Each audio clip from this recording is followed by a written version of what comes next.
গতকালের মর্মান্তিক ঘটনার সিসিটিভি ফুটেজ প্রকাশ্যে আসার পর দেখা যাচ্ছে গাড়িটি সিগন্যালে দাঁড়িয়েছিল। শিশুটি সম্ভবত গ্রিন সিগন্যাল হওয়ার বিষয়টি পুরোপুরি না বুঝেই এগিয়ে যায়। সেই মুহূর্তের একটুখানি ভুল বোঝাবুঝি আর অসতর্কতা একটা অকালে ঝরে যাওয়া প্রাণ। এই ভিডিও দেখার পর অনেকেই অফ ক্যামেরায় একটা গুরুত্বপূর্ণ বিষয় তুলেছেন। আগে সিগন্যালে যে ডিজিটাল কাউন্টডাউন ডিসপ্লে থাকতো, 48 সেকেন্ড থেকে ধীরে ধীরে জিরোতে নামতো, তা মানুষকে মানসিকভাবে প্রস্তুত হতে সাহায্য করত। আর 5 সেকেন্ড বাকি, 10 সেকেন্ডের মধ্যে পার হওয়া যাবে না, এই ভিজুয়াল সংকেত বহু মানুষকে ঝুঁকি নেওয়া থেকে বিরত রাখত।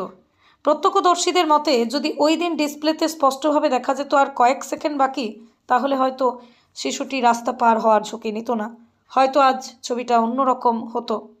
এখানে একটা কঠিন সত্য স্বীকার করতেই হবে, আমাদের দেশে আইন আছে, শাস্তির ব্যবস্থাও আছে, কিন্তু আইন না মানার মানসিকতা আমাদের ভিতরে গভীরভাবে গেঁথে আছে। আমরা অনেক সময় ভাবি এটুকুতেই কিছু হবে না, 2 সেকেন্ডেই পার হয়ে যাব। এই তাড়াহুড়োর মানসিকতাই অনেক সময় আমাদের নিজের জন্য বিপদ ডেকে আনে আর অন্যের জন্য হয়ে ওঠে মৃত্যুর কারণ।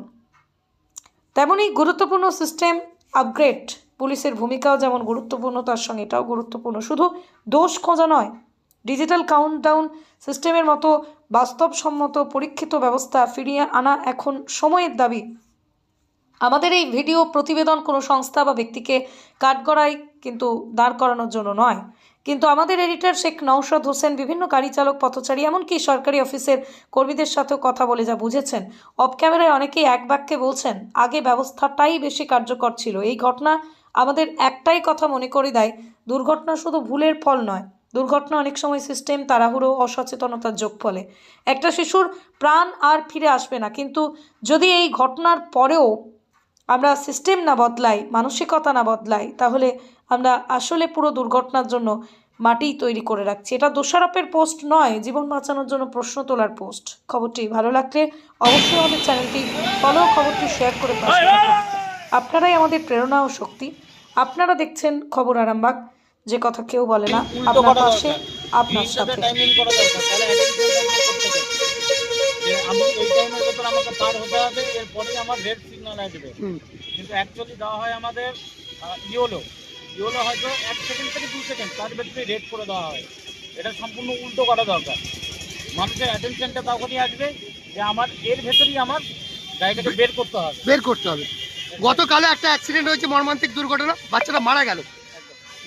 যদি হয়তো ওই টাইমিং সিস্টেমটা থাকতো তাহলে হয়তো সে বুঝতে পারতো যে আমাকে পেরোতে হবে। সিস্টেমটা ঠিক উল্টো হওয়া উচিত। সেটা আমরা হয়তো দেখাচ্ছি রেড রয়েছে, রেডটাই টাইমিং দিচ্ছে, এই রেডের বদলে সেটা গ্রিনে টাইমিং দেওয়া উচিত। কতদিন গাড়ি চালাচ্ছেন? মোটামুটি 15 বছর। 15 বছর। কি নাম আপনার? আমার নাম নারায়ণ বিশ্বাস। কোথা থেকে আসছেন? আমরা বর্ধমান থেকে। ধন্যবাদ। সিগনালে 1, 2, 3, 4 করে 40 সেকেন্ড কিংবা 30 সেকেন্ডের টাইমিং ছিল, সেটা সুবিধা ছিল না এখন সুবিধা আছে? সেটা সুবিধা ছিল। কেন? টাইমিং দেখে বুঝতে পারা যেত, সিগন্যাল আসতো, সেই হিসাবে এই টাইমের মধ্যে বেরোতে হবে, তার জন্য, তাই তো? কি নাম আপনার? দেবাশিস মেহতা। সেই ব্যবস্থাটা চালু হওয়া ভালো। অবশ্যই 100 সিগনালে টাইমিংটা যেটা ছিল 30 সেকেন্ড, 40 সেকেন্ড, 10 সেকেন্ড আর 5 সেকেন্ড বাকি রইলো, এই সিস্টেমটা ভালো না এখন যে এটা হট করে বন্ধ হয়ে যাচ্ছে, হট করে চালু হচ্ছে, এটা ভালো? তাহলে এটা খারাপ। এটা খারাপ, বিশেষ করে আপনাদের চালকদের বুঝতে অসুবিধা, তাই তো? হট করে সিগন্যাল দেখছি মানে গ্রিন হয়ে গেল। ওর এবারে ধরুন আমার এইদিকে লাইন বন্ধ আছে, ওই দিকে যাচ্ছে, তখন অ্যাক্সিডেন্ট হবে। কিংবা স্পিডে আপনি বেরোতে যাচ্ছেন, হট করে লাল হয়ে গেল। এই তো বিপদ। কতদিন ধরে গাড়ি চালাচ্ছেন? আমি যে গাড়ি চালাচ্ছি আজ 35 বছর। কি নাম আপনার? আমার নাম প্রশান্ত পাগল। বাড়ি? বাড়ি এই কালীপুর হরপুর। ধন্যবাদ। বলেন এইটা কিসের জন্য? এটা এক নম্বর হচ্ছে সিগনালে এই যে কাউন্টডাউনগুলো নেই, তো সেই জন্য একটু সমস্যা হচ্ছে। ধরুন মানুষটা বুঝতে পারছে না যে আর কতক্ষণ আমি যেতে পারবো না কি না পারবো না, তো বুঝতে পারছে না, সেই জন্য পেরিয়ে যেতে চাইছিল, সেই জন্য ওটা সমস্যাটা হচ্ছে। বুঝতে না পেরে সিগনালটা কখন ক্লিয়ার হবে বুঝতে পারেনি, সেই জন্য ও ডান দিকে যেতেই যায়, ড্রাইভারটাও খেয়াল করতে পারেনি ওই জায়গাটা, সেই জন্য দুর্ঘটনা করি। তাহলে সিগন্যালিং ব্যবস্থাটাকে আরো উন্নত করতে হবে, তাই তো? ব্যবস্থাটা উন্নত করতে হবে আর সিভিকদের নজরদারিটা আরো একটু ভালো করে করতে হবে। কি নাম আপনার? সিগন্যাল ব্যবস্থায় যে সেকেন্ডের ব্যাপার ছিল, 40 সেকেন্ডের কিংবা 30 সেকেন্ডের, হ্যাঁ সেই জায়গাটা ভালো ছিল না এখন হট করে গ্রিন কিংবা হট করে রেড হয়ে যাওয়াটা এটা ভালো? না না, আগে থেকে একটা আপনার সিগন্যাল সেকেন্ডের ব্যবস্থাটা ছিল, ব্যবস্থাটা ছিল, হুম। সেটাই খুব ভালো ছিল, সেটাই ভালো ছিল। কেন? সেটাই ভালো ছিল।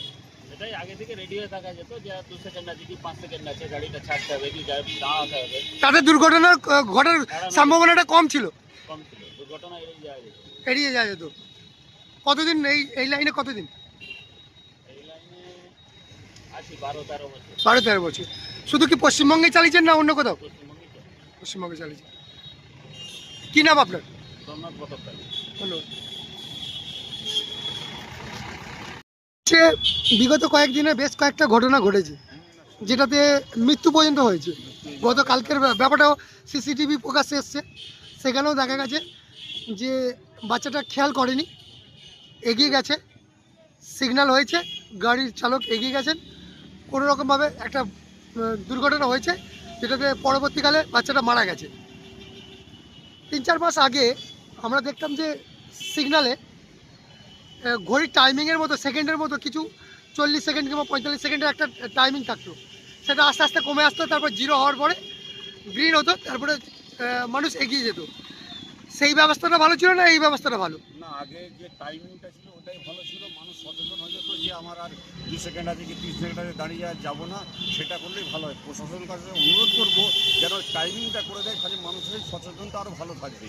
আর এতে কি হচ্ছে, এটা বুঝতে পারছে না কখন কী হয়ে যাবে, এর ফলে যে মানুষ আগিয়ে যাচ্ছে, আগিয়ে যাওয়ার ফলে অ্যাক্সিডেন্ট ঘটছে। কাল একটা বাচ্চা ছেলে কাজ চলে গেল, এই জন্য আমার খুব মর্মান্তিক। কিন্তু এটা প্রশাসনের খুবই অনুরোধ যে ওই টাইমিংটা করলে খুব সুবিধা হয় মানুষের, তাতে বুঝতে পারি যে আমাদের আর 2 সেকেন্ড আছে কি 3 সেকেন্ড আছে, আমরা পেরোবো না, সচেতন হয়ে দাঁড়িয়ে যাবো। কী নাম আপনার? আমার নাম সাইফুল মল্লিক। এই ফলের দোকান আপনার? ফলের দোকান। হ্যাঁ, ঘড়ির মতো টাইম ছিল 30 সেকেন্ড, 35 সেকেন্ড, 40 সেকেন্ড এরকম ছিল, সেটা ভালো না এটা ভালো? না, ওটা ভালো। কেন ভালো? ওটা আমরা স্টার্টটা বন্ধ করতে পারি, আমরা বুঝতে পারি যে সিগন্যালটা কখন আবার নতুন করে ছাড়বে, প্রিপারেশন নিতে পারতেন? প্রিপারেশন নিতে পারি, স্টার্ট বন্ধ করতে পারি। আর এটাতে সেটা বোঝা যায় না। বোঝা যায় না। হ্যাঁ, এবং অবশ্যই একটা গাড়ির গিয়ার চেঞ্জেরও ব্যাপার থাকে, যাতে বাইক গাড়ি গিয়ার গাড়ি হয়, তো আমার মনে হয় 4 চাকা আছে। হ্যাঁ, বা এছাড়াও দেখুন একটা মানসিক একটা শান্তিও থাকে যে 30 সেকেন্ড দাঁড়াতে হবে কি 10 সেকেন্ড দাঁড়াতে হবে, এক্ষেত্রে আমি কিছুই জানি না আমাকে কতক্ষণ দাঁড়াতে হবে, তো সব দিক দিয়ে আমার মনে হয় ওটাই বেশি।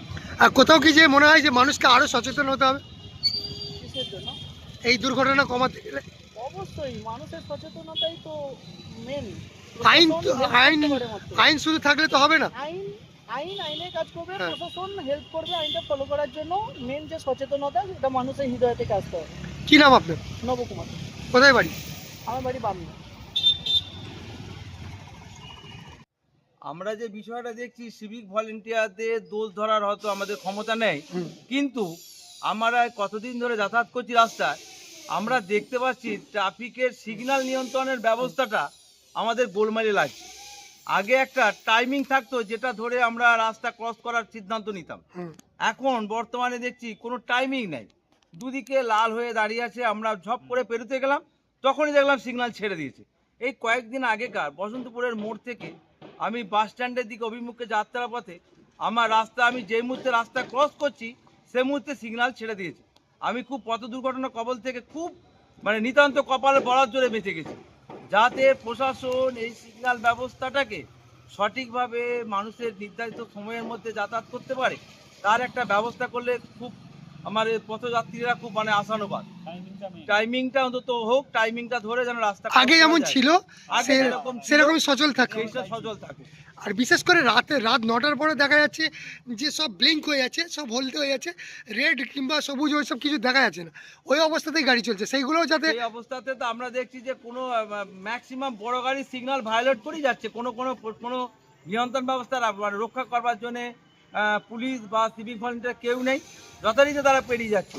আমরা হই হই করে লাপালেও তাদের কোনো কর্ণপাত করেইনি তারা। এটা কি যে কলকাতার জিপিএস সিস্টেমের মতো এখানে সেই ব্যবস্থাটাই চাইছেন আপনারা? যাতে হ্যাঁ, আশা করি অন্তত ভালো কিছু হোক, পথযাত্রীরা যেন পথ দুর্ঘটনা কথা। আজকে যে আমার ছেলে আরামবাগ বয়েজে পড়ে, আজকে তাদেরই একটা সহপাঠী আজকে যে মারা গেল, খুব দুঃখজনক ঘটনা। সেই ছেলে কারো মা বাবার একমাত্র সন্তান, তাহলে তাদের বাবা মার দায়িত্ব কে নেবে? তাহলে অন্তত সেই ট্রাফিক ব্যবস্থা ভালো হলে সেই মানুষ যাতায়াত করতে যদি যে পথ নিরাপত্তা যদি সুনিশ্চিত হয়, অন্তত বাবা মায়ের কোলটা তো অন্তত ভালো হয়ে থাকবে। কি নাম? আশা করবো আমাদের আগামী দিনে আমাদের আরামবাগ হাই স্কুল ছাড়াও আশেপাশে সমস্ত স্কুলের ছাত্র ছাত্রী যাতে পথ সুরক্ষিতভাবে নিরাপত্তা পথে- যাতে না পড়ে তার ব্যবস্থা অন্তত করা হোক, এটা আমরা আশা রাখছি। আপনার নাম? আমার নাম ব্রহ্মানন্দ দীর্ঘাঙ্গী, বাড়ি? বাড়ি আমাদের আরামবাগের পার্শ্ববর্তী এলাকা তেগুড়ি গ্রামে। আপনার? আমার নাম সঞ্জয় নন্দী, আমার বাড়ি বিদ্যাসাগর পল্লী, আরামবাগ। আমার নাম দেবু। আপনার উজ্জ্বল ভবিষ্যতের একমাত্র দিশারি জ্যোতিষ জগতে অদ্বিতীয় ডক্টর অঞ্জন শাস্ত্রী। দেখুন জ্যোতিষ অঙ্গনে অঞ্জন প্রতি রবিবার ঠিক রাত 12টায় শুধুমাত্র TV9 বাংলায়।